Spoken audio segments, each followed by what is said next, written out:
नमस्कार विद्यार्थी मित्रांनो, मी शुभांगी पवार तुमचं सहर्ष स्वागत करत आहे आपल्या आवड शाळेची या YouTube चॅनेलमध्ये। तर बघा मित्रांनो, आपण आजच्या व्हिडिओमध्ये बैजिक राशीविषयी काही बेसिक माहिती पाहणार आहोत। बघा, जर तत्पूर्वी चॅनेलला अजून नवीन असाल तर चॅनेलला सबस्क्राइब करायला विसरू नका, जेणेकरून तुम्हाला बैजिक राशीविषयी ज्या काही बेसिक तुमची कन्सेप्ट आहेत ती क्लिअर होऊन जाईल।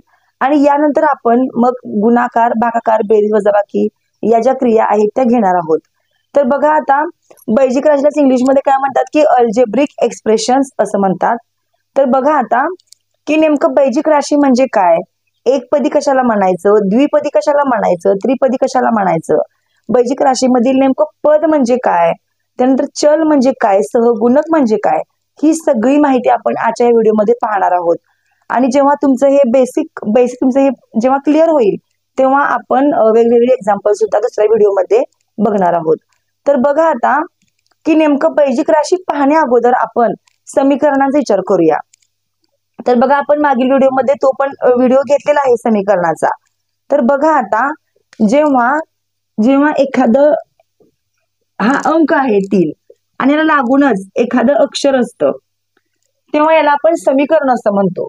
जेव्हा संख्याऐवजी अक्षराचा उपयोग केलेला असतो तेव्हा त्याला आपण काय म्हणतो, समीकरणे सुद्धा म्हणतो। म्हणजे ज्यामध्ये अंक आणि अक्षरे मिक्स असतात त्याला आपण समीकरणे म्हणतो।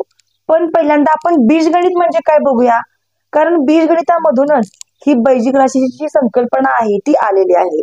तर बघा, बीजगणित म्हणजे गणिताच्या ज्या शाखेमध्ये संख्येऐवजी अक्षराचा उपयोग केला जातो त्यालाच बीजगणित म्हणतात। बघा, पहिल्यांदा आपण बीजगणित ही कन्सेप्ट पाहू, कशाला म्हणायचं बीजगणित, आणि त्यातूनच बैजिक राशीची कल्पना, जी संकल्पना आहे ती आलेली आहे।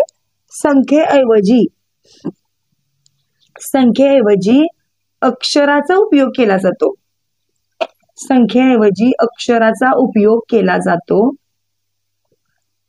अशा गणिताच्या शाखेला काय म्हणायचं, बीजगणित असं म्हणायचं।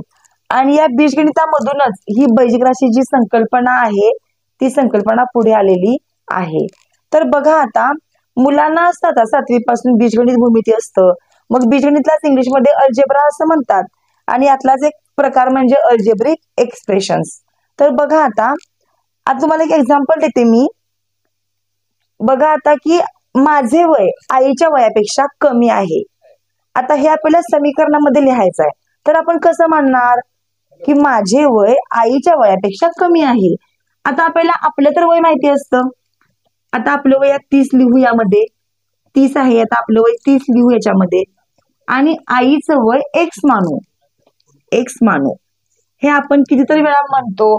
एबीसीडी मध्ये जी अक्षरे आहेत, ए मानू, बी मानू, एम मानू, एन मानू, पी मानू, क्यू मानू किंवा एक्स मानू, जी काही अक्षरे आहेत ए टू झेड पर्यंत, त्या आपण जेव्हा अक्षरांचा उपयोग करतो तेव्हा त्याला आपण समीकरण म्हणतो।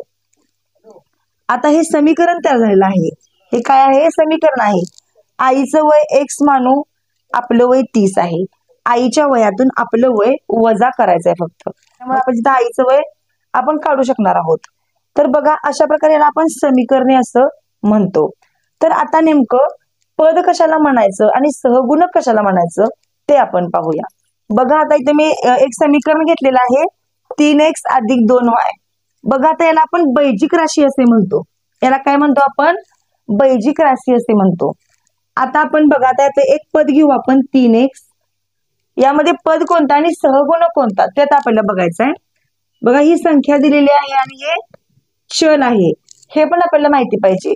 त्या एक्स ला आपण चल म्हणतो, ते आपण नंतर बघू। आपण पहिला पद कोणतं बघू, याला पद म्हणतो आपण, यालाच आपण टर्म असं सुद्धा म्हणतो बघा इंग्लिशमध्ये, याला आपण टर्म असं सुद्धा म्हणतो। हा आहे सहगुणक, आणि याला म्हणायचं पद। बघा, जी संख्या असते त्याला म्हणायचं सहगुणक, आणि ए टू झेड पर्यंत जी अक्षरे असतात त्याला पद किंवा टर्म असं म्हणतो आपण, इंग्लिशमध्ये टर्म म्हणायचं त्याला। तर बघा, आता हे झालं पद, हा झाला सहगुणक।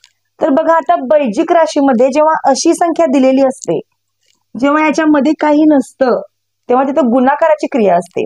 कोणती क्रिया असते, म्हणजेच 3 गुणिले x आपल्याला इथं गुणाकाराची क्रिया करावी लागते. बघा आता इथं कोणतं चिन्ह नाही त्यामुळे इथं गुणाकाराचं चिन्ह आहे. म्हणजे ज्या संख्येमध्ये गुणाकाराची क्रिया असते त्याला पद असं म्हणायचं, विसरायचं नाही. ज्या समीकरणामध्ये गुणाकाराची क्रिया असते त्याला पद असं म्हणायचं. बघा आपण आणखी एक एक्झाम्पल बघू. इथं 2xy दिलं असेल आपल्याला. इथं आपल्याला 2 चल दाखवलेले आहेत बघा. तर काय येणार इथं 2, याच्यामध्ये काय नाही, याच्यामध्ये काय नाही, इथं गुणाकार चिन्ह येणार 2 गुणिले x गुणिले y. याला म्हणायचं पद. काय म्हणायचं? पद. म्हणजे ज्या समीकरणामध्ये गुणाकाराची क्रिया असते त्याला पद असं म्हणायचं, हे विसरायचं नाही. आता बघा यालाच आपण चल असं सुद्धा म्हणतो.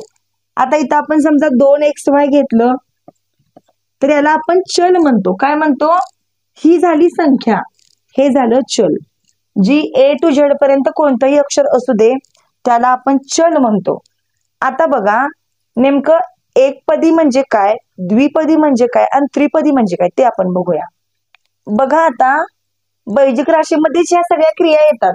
बैजिक राशीमध्येच एकपदी, द्विपदी आणि त्रिपदी कशाला म्हणायचं ते आपण बघूया.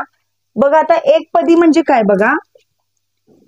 आता इथं 3x आहे, इथं 3x आहे, तर याला आपण एकपदी म्हणायचं. काय म्हणायचं? एकपदी म्हणायचं, कारण यामध्ये एकच चल दाखवलेला आपल्याला.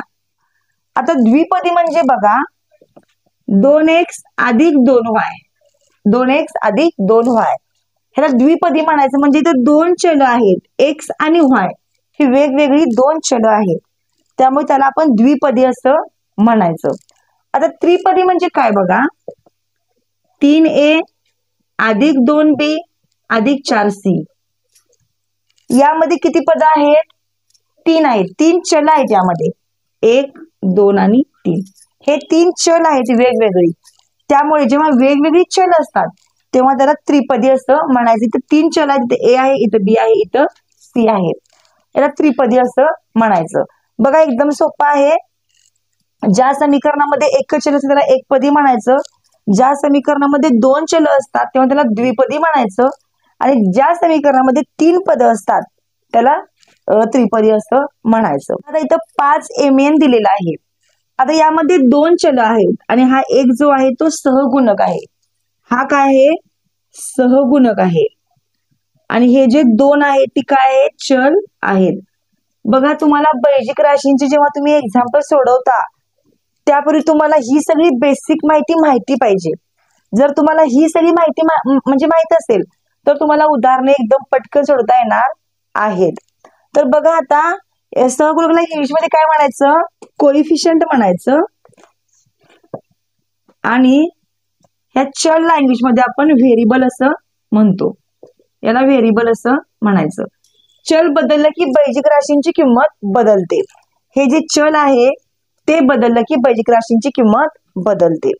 तर बघा आता आपण या आजच्या व्हिडिओमध्ये नेमकी बैजिक राशी कशाला म्हणायचं किंवा बैजिक राशी ही संकल्पना कशामुळे आली, त्याचप्रमाणे एकपदी म्हणजे काय, द्विपदी म्हणजे काय, त्रिपदी म्हणजे काय, चल म्हणजे काय, सहगुणक कोणता, हे आपण सर्व बेसिक माहिती या व्हिडिओमध्ये पाहिलेली आहे.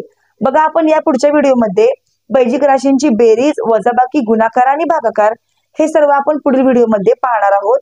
बघा जर तुम्ही चॅनलला अजून नवीन असेल तर चॅनलला सबस्क्राईब करायला विसरू नका.